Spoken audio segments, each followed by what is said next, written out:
Good evening. Thank you for joining us tonight for our RiverWatch Winter Speaker Series. For those who are not familiar with Illinois RiverWatch Network, RiverWatch is a community science organization that trains volunteers to monitor water quality in their own communities. The mission of RiverWatch is to safeguard the future of Illinois rivers and streams through stewardship, education, and sound science. Our presenter tonight is Jinyu Wang, who is a third-year PhD student at University of Illinois at Urbana-Champaign, where she works with Dr. Jenny Druhan in the Department of Earth Science and Environmental Change. Her research aims to understand riverine solute exports influenced by storms and droughts in agricultural watersheds using high-frequency data obtained by the RiverLab, which is a new lab-in-the-field technology that brings a chemistry lab into the river setting. So her most recent studies include integrating the disproportionate effect of storm events on the mass flux of major solutes in 3 rivers at different watershed scales, as well as carbon dioxide evasion from the Sangamon River during the 2022 drought. So with that, I would like to introduce Jinyu Wang. Okay, thank you. Is everything okay? Like, can you hear me and can you see the screen? Yep, that's great. Okay. So first, thank you very much for inviting me for the talk. And I'm Jinyu, and I'm a third-year PhD student from UIUC, and work with Professor Jenny Druhan from the Earth Science and Environmental Change Department, and it used to be called Geology Department, but we have name change, so just ESEC or Geology, both are fine. Okay, so let's get started. So first, maybe we can start with some background and following the title. So the word or the term critical zone is being mentioned and being used more and more frequently. So what is the critical zone? Well, the critical zone is like the outer skin of the Earth's surface. So it's a permeable layer from like the top of the plants to the bottom of the groundwater. So like this is where all those like interactions between water, soil, rock, plants, and animals, and also humans happen. And also these processes help to shape the Earth's surface. And these interactions also regulate the natural habitat and determine availability of many resources, such as food production and also the water quality. And the rivers is very important component in the critical zone. So first of all, it's a human consumption water resource, like for drinking water, for the agriculture irrigation, and also for some industry use.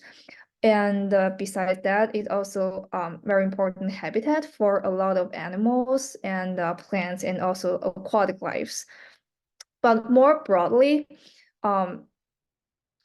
river actually connect the atmosphere, like lithosphere, and also hydrosphere of the Earth.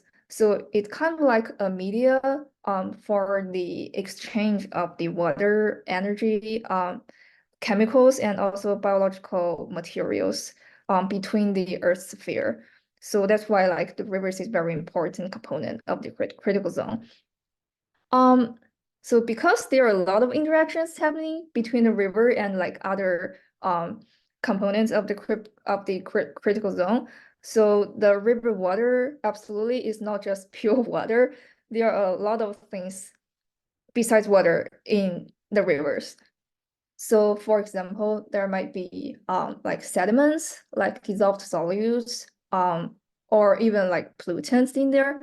So here's like an example of some major cation and anions in the river water. So anions might include bicarbonate, nitrate, sulfate, chloride, and for cations, they might include sodium, potassium, magnesium, and calcium. And also this is just a very simple example because different rivers gonna have very different compositions. Some may contain more stuff than these 8 ions, some may contain less. So like why do we wanna know more about the river chemistry stuff? So basically the rivers carry or export those chemicals to the ocean. So this is a very important component of the global biogeochemical cycle. And also, as I like mentioned before, like we use river water. So river water quality is very important to our like consumption and also the habitats for like the different organisms. And also by studying like the variations in the quantity and composition of the river solutes export, we should be able to understand the alteration in the watershed land use and also the climate change. Okay, so then we need something to like help us quantify how much water is being exported and how much chemicals are being exported from the river to the like oceans. So here we have something called mass flux. So basically mass flux is just concentration times the discharge. So here's a very simple situation to just help understanding what is mass flux. So let's imagine we have a river, a random river, and a I don't know, random chemical, and we just assume this chemical's concentration just stays constant all the time, which is well, I don't think it's gonna happen in the real world, but let's just assume that. So okay, so here we have the concentration, and the concentration is usually in some mass per some volume. And then we have the discharge for this random river. So the discharge are gonna look something like this. So there are some like higher discharge and then back to some base flow. So discharge is gonna look like this, and discharge is usually some volume per some time.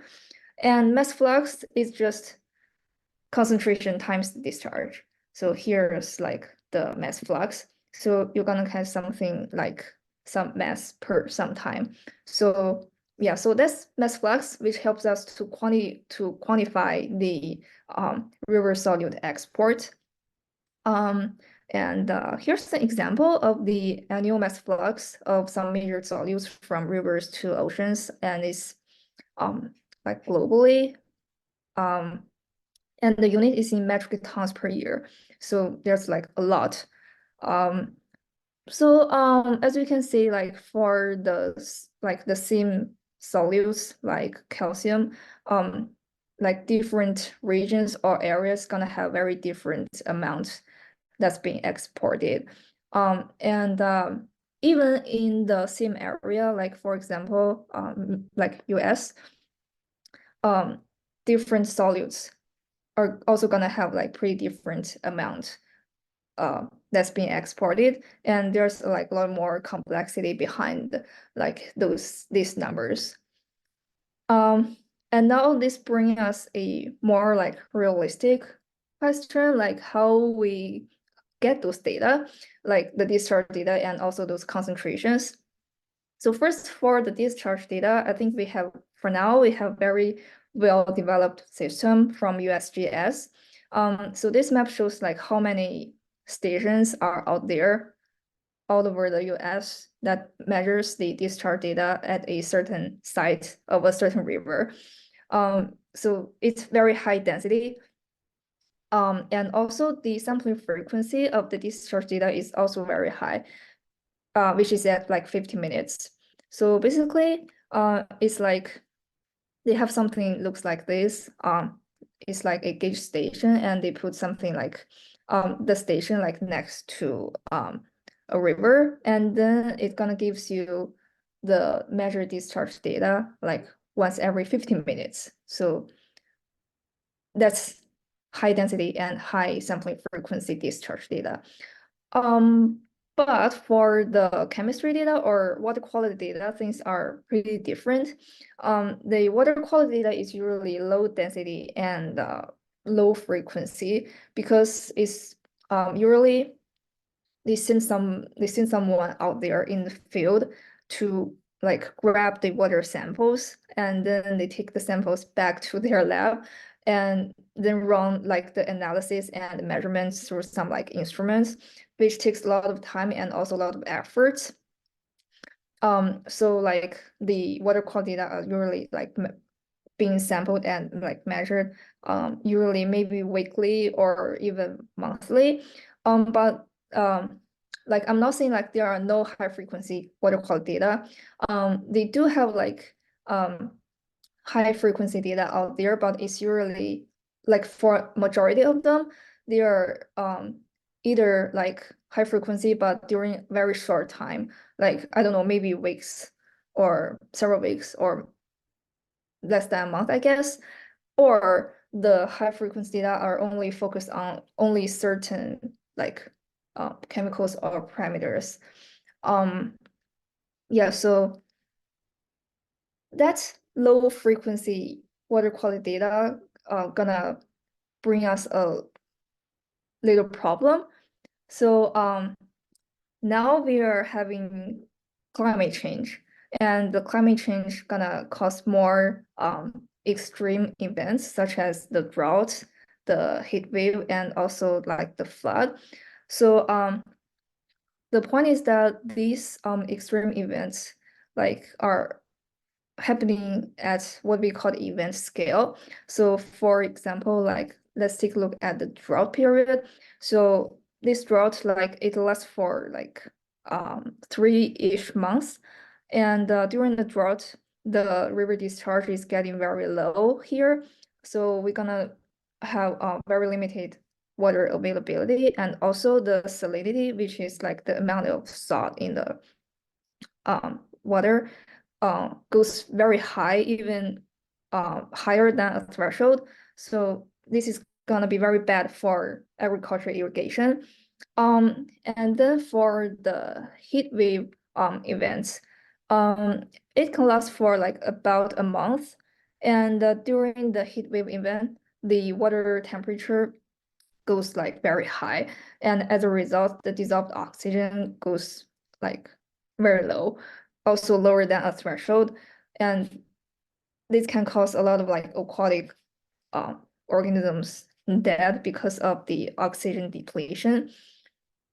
And for the flood events, it's gonna be last at a shorter time duration compared to drought and heat waves. It's usually maybe several weeks or maybe even faster, like several days. So like during the flood, the river discharge goes like really high, but at the same time, the lead concentration also goes super high, like exceeds like it exists this threshold, which can make the quality of the drinking water much worse.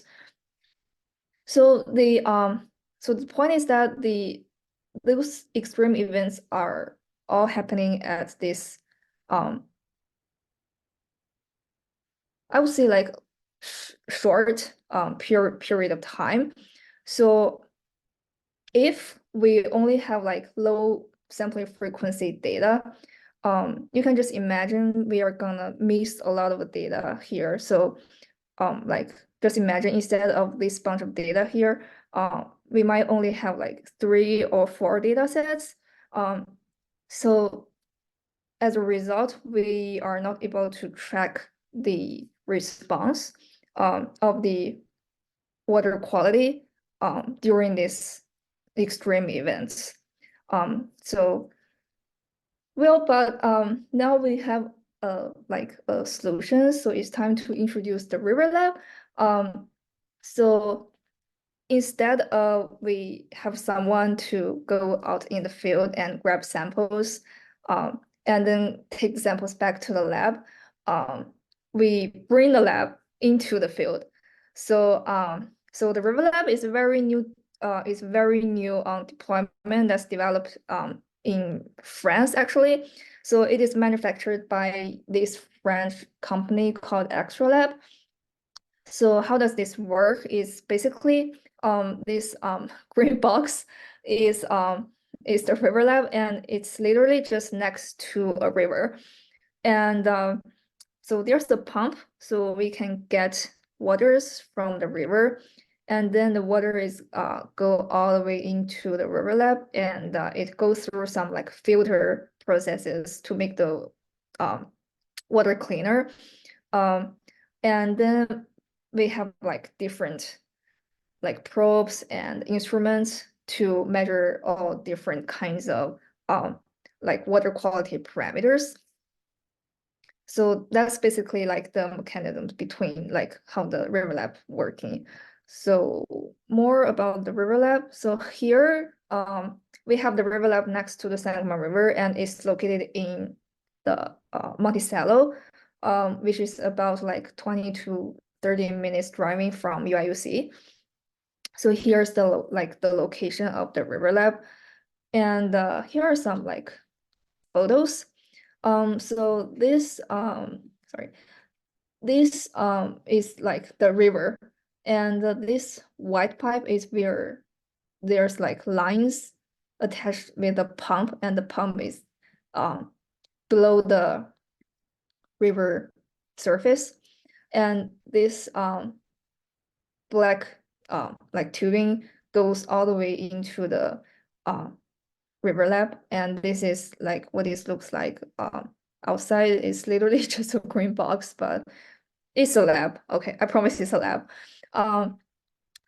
And here's the Sangamon River, and it shows only little, but here's like the pump, like the white pipe, the pump. And this is a bridge, and this small box, I think it's, if I remember correctly, I think it's a USGS station. So yeah, and well, let's just take a virtual tour to the RiverLab.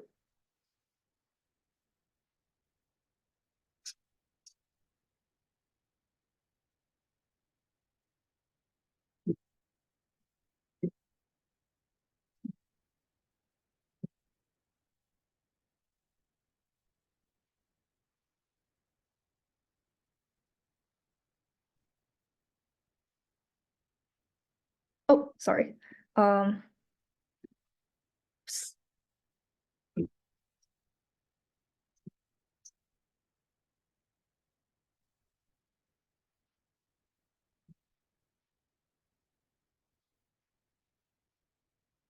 Okay, let me explain a little bit. So back here is what I call the physical part of the lab, of the RiverLab. So like down here, there are like tubings. You get waters from here, and after this, it goes like two ways. So first, you see like a little tank here, and they have like four probes, and the four probes measures the pH, dissolved oxygen, temperature, and also conductivity, I guess, of the water. And then the other way is like going up here, and this is a tangential filter. It's just like filter out the mud and the dirt of the river water. And yeah, so that's basically the physical part of the RiverLab, and let's keep going.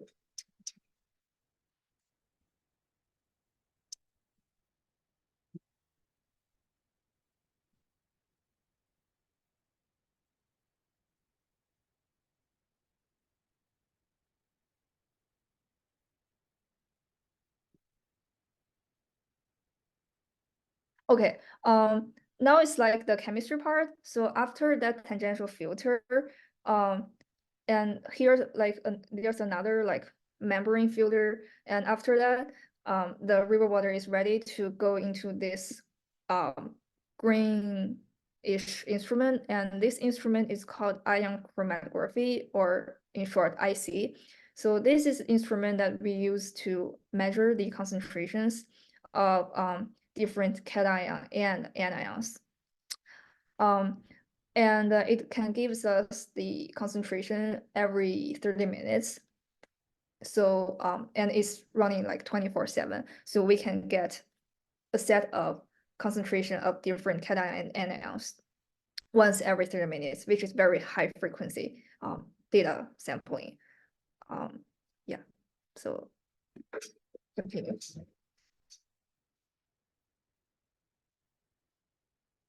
Just computer, which is a software that connects to the IC. Okay, yeah, so that's a little tour to the RiverLab. And now we can go into the research part of this talk. So for this talk, I mainly focus on research that I've done recently. So here we are trying to understand the effect of the sampling frequency and also the storm events on those solute mass flux calculations. So first, let me introduce a little bit about the field size that we are using in this study. So of course, the first site is Monticello, is where the RiverLab located. So it has a pretty large drainage area, and also it's highly covered by agriculture. And since we have the RiverLab, the sampling frequency is at 30 minutes. So this is our first site, and the second site is in Orgeval, which is in France. So this is actually where the first ever RiverLab is being deployed at. Since it's a French company, so Monticello is I think it's the first RiverLab in North America, and Orgeval is like the first ever RiverLab like in the world. Okay, so compared to Monticello, well, they both have a RiverLab, so the sampling frequency are both 30 minutes, and they are both highly covered by agricultural land. And but the Orgeval is much smaller than Monticello. So here's like the first two sites, and for the third site, it's Clermont, which is in United Kingdom. And they don't have RiverLab there, but they also have a pretty high frequency of sampling frequency, which is at 7 hours. So that's why we also choose this site here. So here are the three sites with high sampling frequency that we choose to use in this study. Okay, so now we can take a look at the data from our RiverLab. So this plot shows the time series data of the river discharge and also the concentrations of 4 different cations. So first, if you take a look at the discharge, which is this gray plot at the behind. So as we can see, there are some periods of time where the discharge is getting pretty high, like this. So we call them storm events. So the largest storm events during this time, which is from I think late August 2021 to July 2022, is like around here, which is on 2021 late October to early December, to early November. And then these dots with coloring are the concentrations of different cations. So we have potassium in blue, and sodium in yellow, calcium in green, and magnesium in pink. And the very obvious or significant behavior of this concentration is that during the storm events, they show a pretty huge change or variations in their concentrations. So let's just focus on these larger storm events. So for the potassium, the blue one, it shows a very huge increasing in concentration during these storm events. And we call this enrichment, or it's being enriched during the storm events. And for the other three cations, they are being like their concentration were like decreasing during the storm events, and we call that dilution, or they're being diluted during the storm events. And if we look at like later smaller storm events, we can find that these behaviors are also true. So potassium increasing during the storm events or enriched during the storm events, and the other three are being diluted or decreased, or their concentration was decreasing during the storm events. The gap between here is because it's winter and the Sangamon River was like frozen, so we can't get any water to the RiverLab, so the lab was like down for 2 months. That's why we have a huge gap here. So yeah, just for clarification. Okay, so now we observe some variations in the concentrations of different cations in Monticello. So next we can compare this within the 3 study sites to see if there's any differences or similarities. So here's are the same 4 cations at the 3 study sites. So basically Monticello and the Orchval and Plédemont, the 4 cations actually have very similar behaviors at the 3 sites. So basically, during the storm event, potassium going up or being enriched, and the other 3 was getting diluted or decreasing. You can observe like here or here, and also like for Plédemont here, like the sodium. Yeah, so like to summarize a little bit, so potassium increasing or enriched during the storm events, and other 3 are diluted during the storm events. So that's for the 4 cations. And then we can take a look at the 3 anions we measured.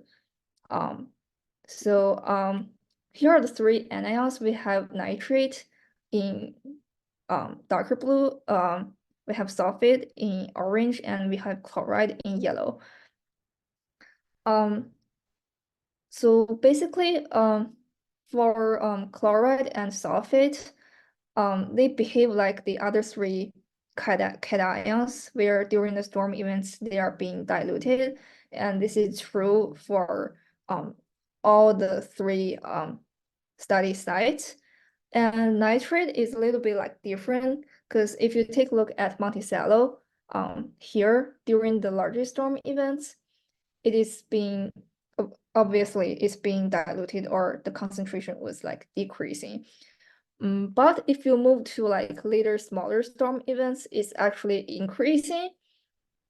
So that's a weirdo for at least for Monticello, and for Orchval,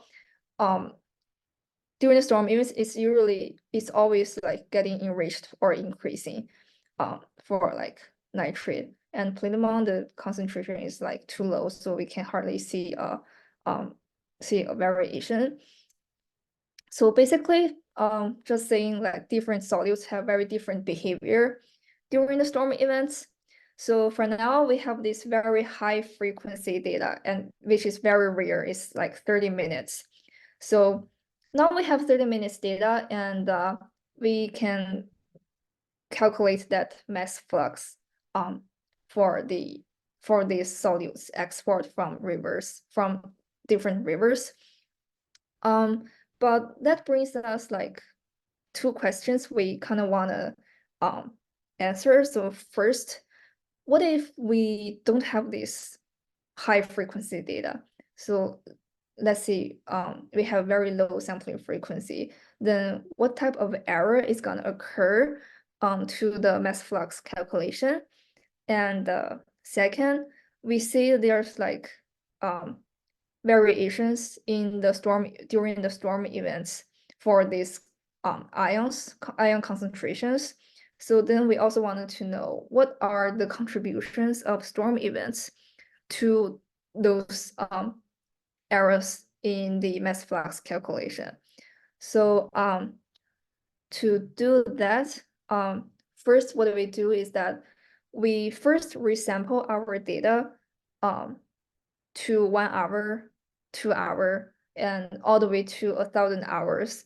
So how do we do that is that just assume this is our data set. The numbers are not true, I just made this up. So we have a data or a concentration at every 30 minutes, right? So we have the 30-minute sampler frequency. And we want to resample that to 1 hour. Okay, so we just, it's pretty straightforward. So we just keep the data we desired and then skip the one like in between the 1 hour interval. So the data is gonna look like this if we resample to 1 hour frequency. And then like the same idea, if you wanna resample to 2 hour frequency, then like this 1.2 and 1.4 are gonna disappear, and we only keep the data at 2 hours interval. And the same idea all the way up to 1,000 hours. So we have 1 hour all the way to 1,000 hours doing the same resampling procedures.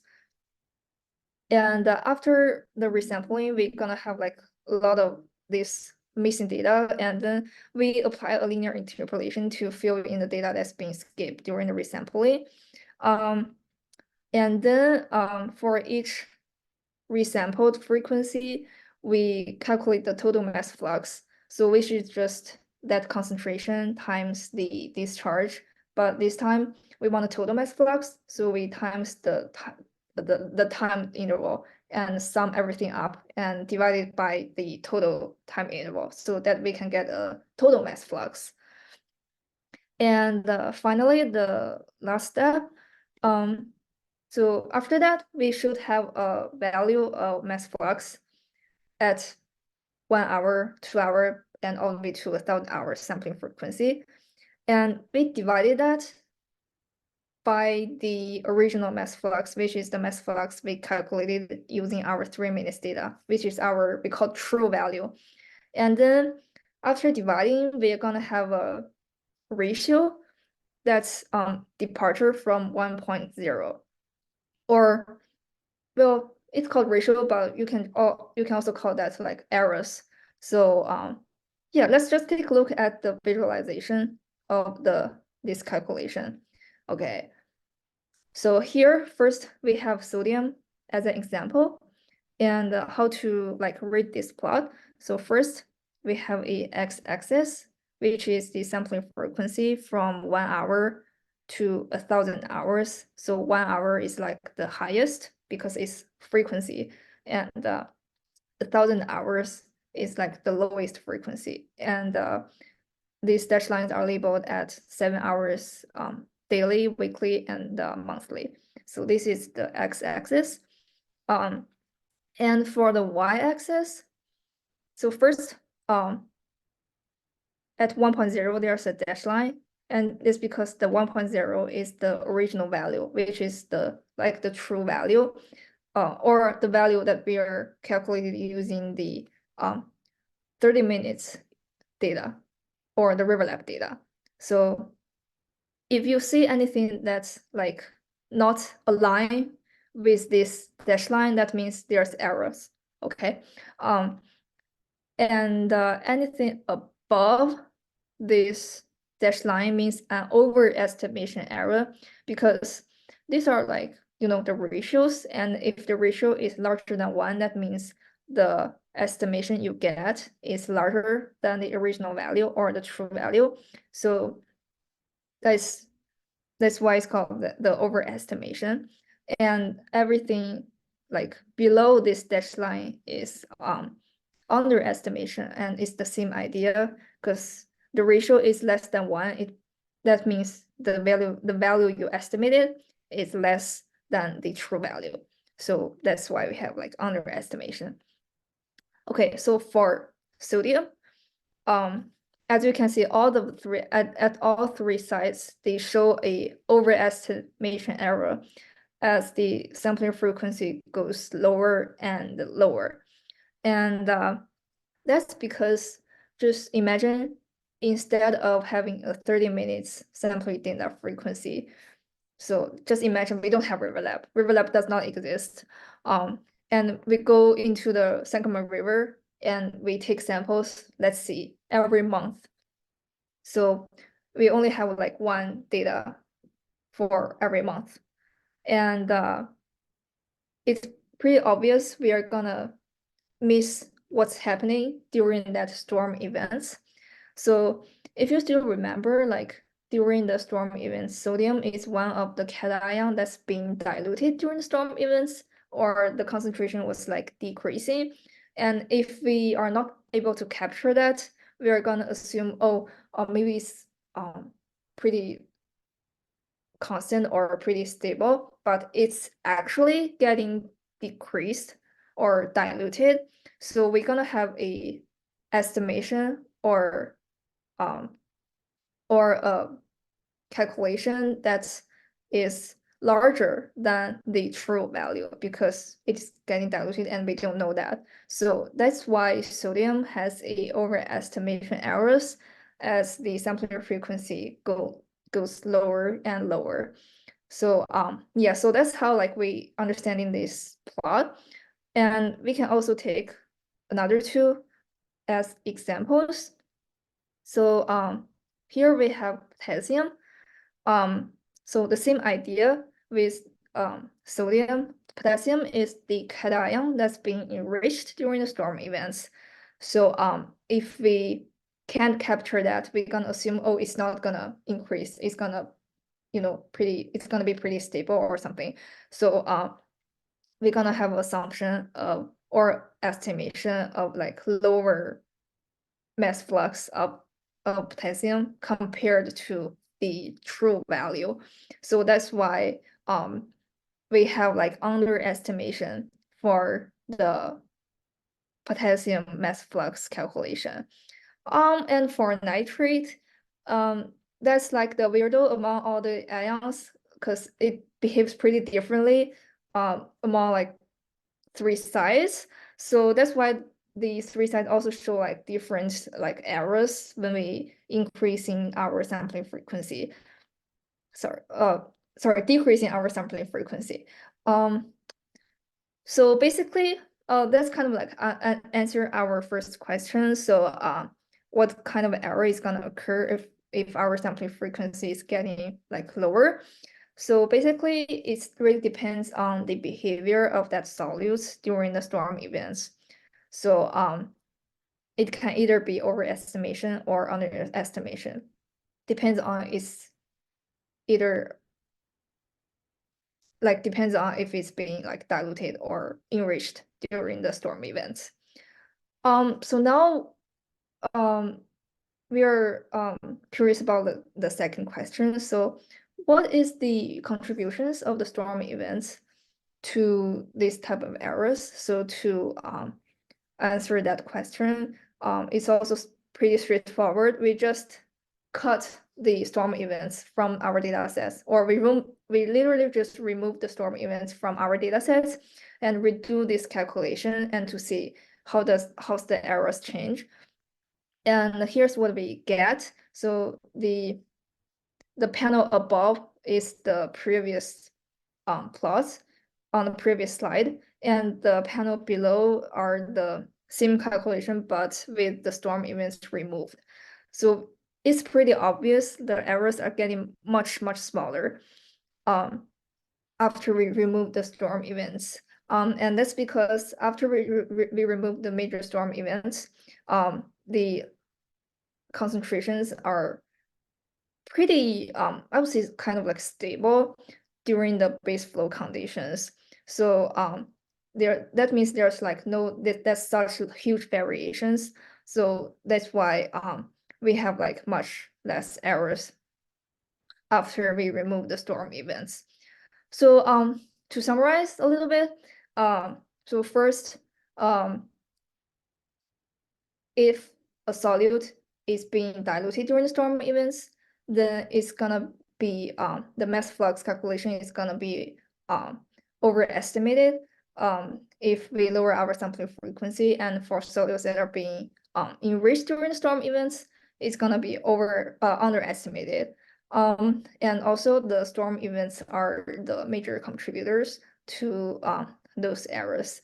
Yeah, and that's what I have for today's talk, and thank you for listening. And just feel free to ask any questions.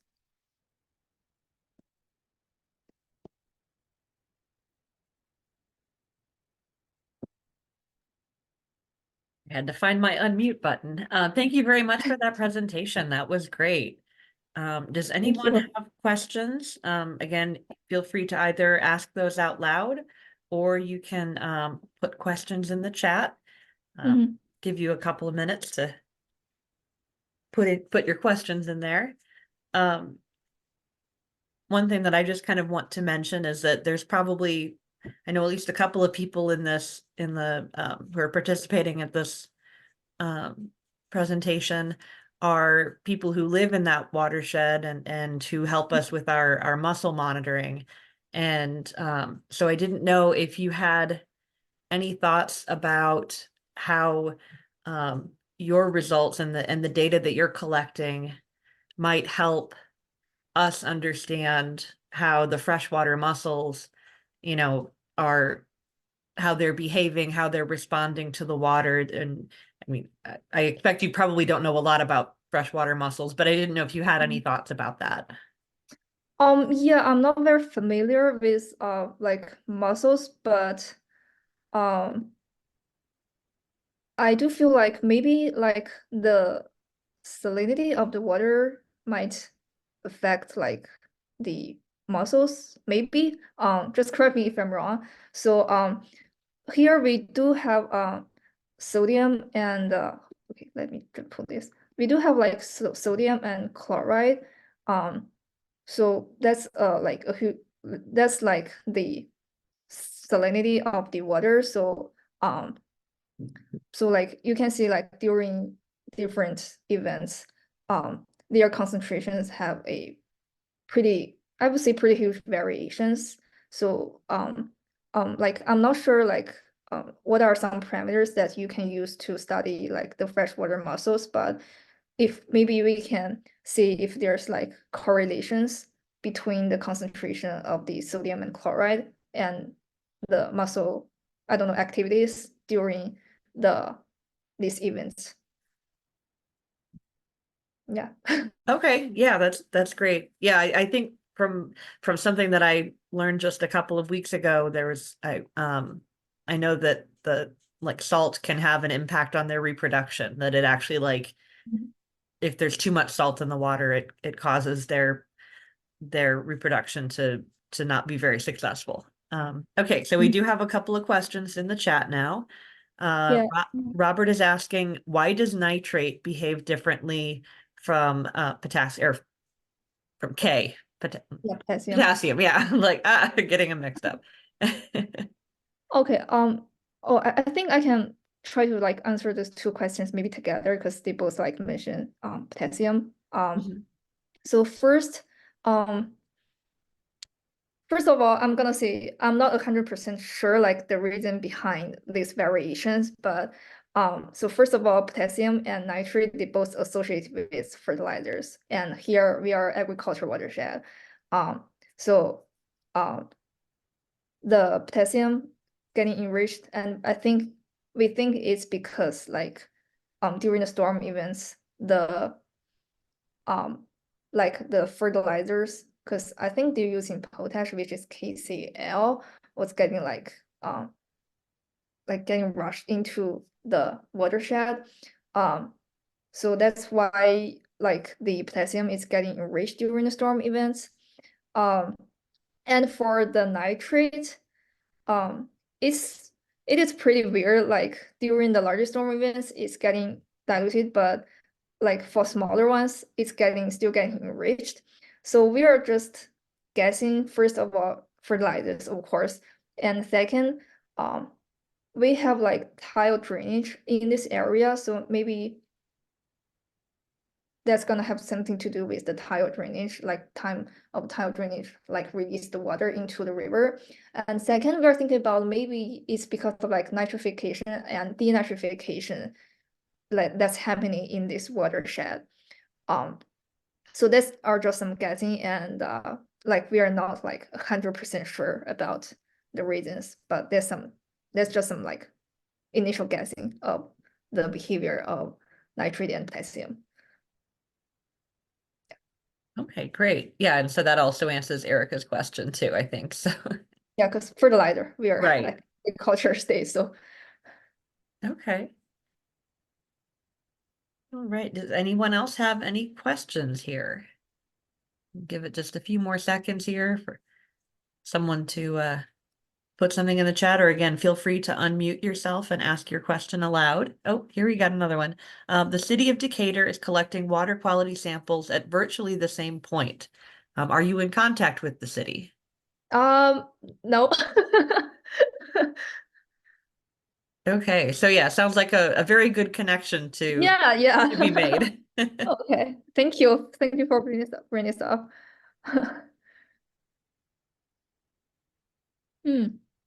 Interesting. Okay, are there other groups in the area that would be interested in the RiverLab research?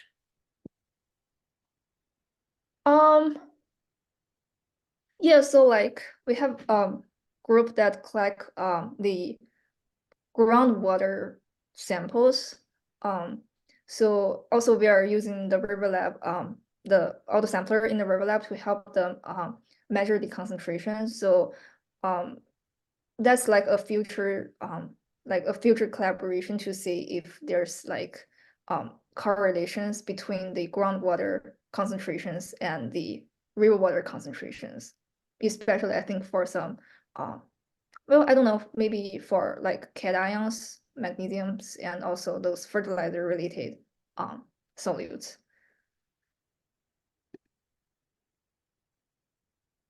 Okay.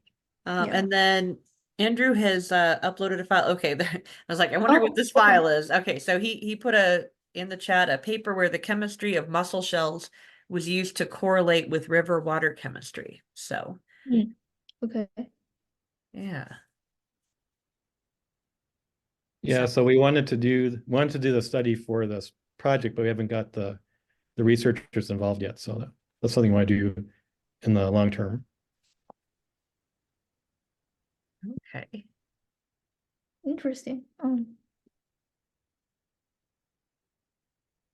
right. And I forgot to mention another thing. The Illinois Natural History Survey at some point would like to connect a I guess that's a antenna so they can count mussels that are attached to fish that go by the RiverLab. Oh, Okay. okay. Because I guess they put some ID markers on them, and they can actually count them as they pass across electrical wave, I guess, or electrical line. Oh, okay. Oh, I don't know that. Sounds interesting. Yeah, that would be very interesting to know more about. Okay. And Erica also mentions that she has been teaching kids about the RiverLab. Is there any advice that you have that she could take back to the classroom about what it takes to be a scientist? That's a good question. Um, so basically, well, like from my experience, because I